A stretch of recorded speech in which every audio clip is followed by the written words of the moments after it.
They took the world to war.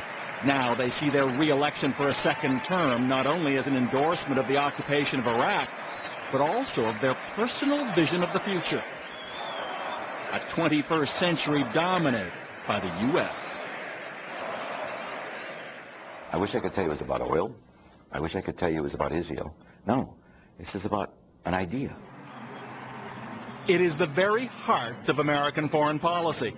But incredibly, it's been largely driven not by the instincts of President George W. Bush, but of his running mate, the man some say is second in command, in name only. It's just impossible to overestimate Cheney's importance.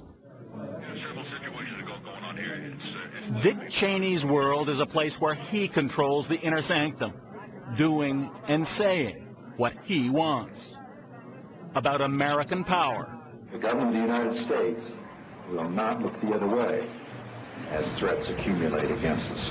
About business. We've not done any business in Iraq since the sanctions were imposed. About war. Time is not on our side, that if we wait, he will continue to develop ever more deadly capabilities. But in Dick Cheney's world, what he says is frequently more fiction than fact. Before 9/11, we tended to think in terms. And what he does often seems to be motivated less by principle than power, self-interest, and money. And as we'll show you, his story tells a great deal about the world in which we live and how it got that way.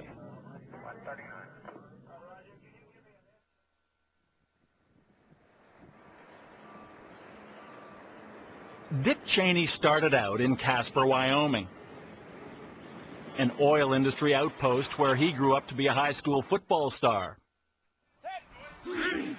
And Cheney had talent. Football captain, top 10 student, boyfriend of homecoming queen Lynn Vincent. According to Cheney, some of his earliest memories were of vehicles in the nearby oil fields. He didn't know it yet, but those distinctive red trucks belonged to a company that would play a big part in his life, Halliburton. What Cheney did know was that there was life beyond Casper. A family friend pulled some strings, and he got a scholarship to Yale. It's hard to flunk it out of Yale. It's something that one really has to put an effort into. Yale, at that time, tried to make sure that everybody who entered graduated. Jacob Plotkin was Cheney's Yale roommate.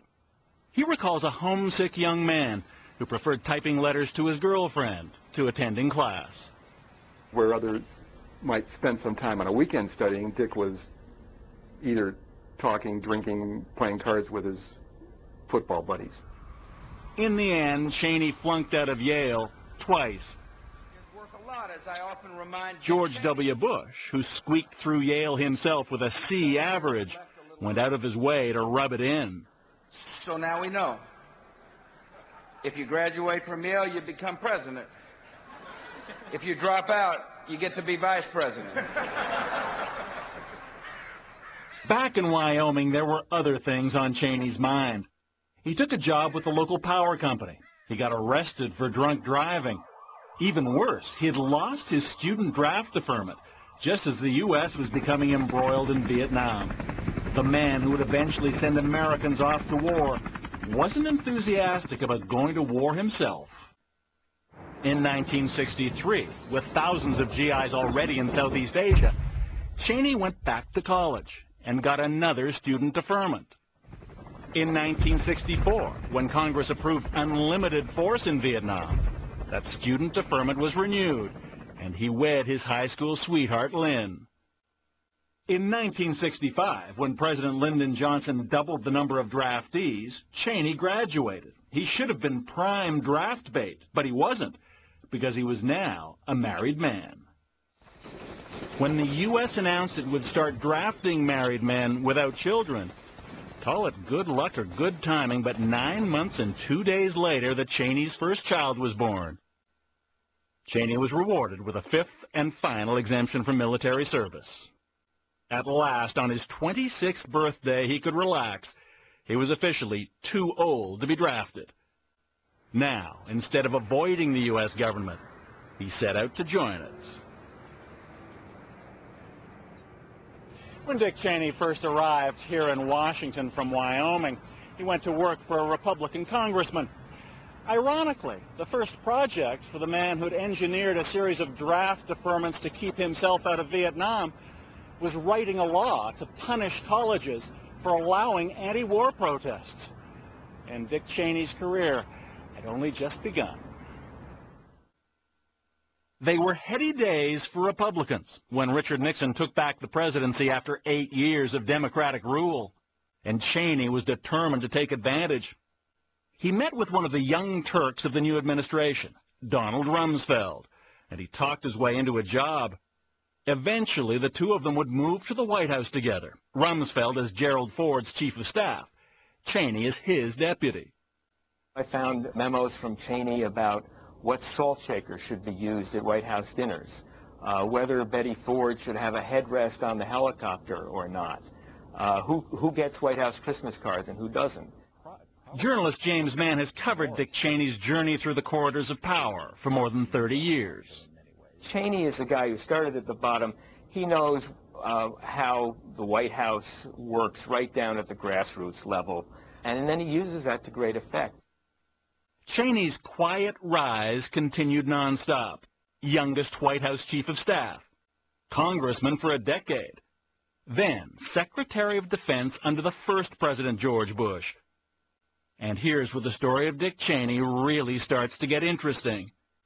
Tonight, the first pictures of the Iraqi invasion of Kuwait. It was almost a decade and a half ago when Iraqi troops took control of Kuwait. But what happened next is today eerily familiar. Then, as recently, men named Bush and Cheney denounced Saddam Hussein as a threat to the world and claimed they had proof. Top-secret satellite photos from Cheney's Pentagon showing 250,000 Iraqi troops and 1,500 tanks massed along the border with Saudi Arabia, poised to invade. There was no reason to believe that the administration wasn't being candid about what was there. But we had a chance to find out, to test the theory, and we took it. Back in 1991, reporter Jean Heller was based in Washington. Through a stroke of luck, she learned about another set of high-altitude photos of Kuwait taken by a Soviet satellite on the very same day the Pentagon said theirs showed 250,000 Iraqi troops and 1,500 tanks preparing to invade Saudi Arabia. And what did that second set of images reveal?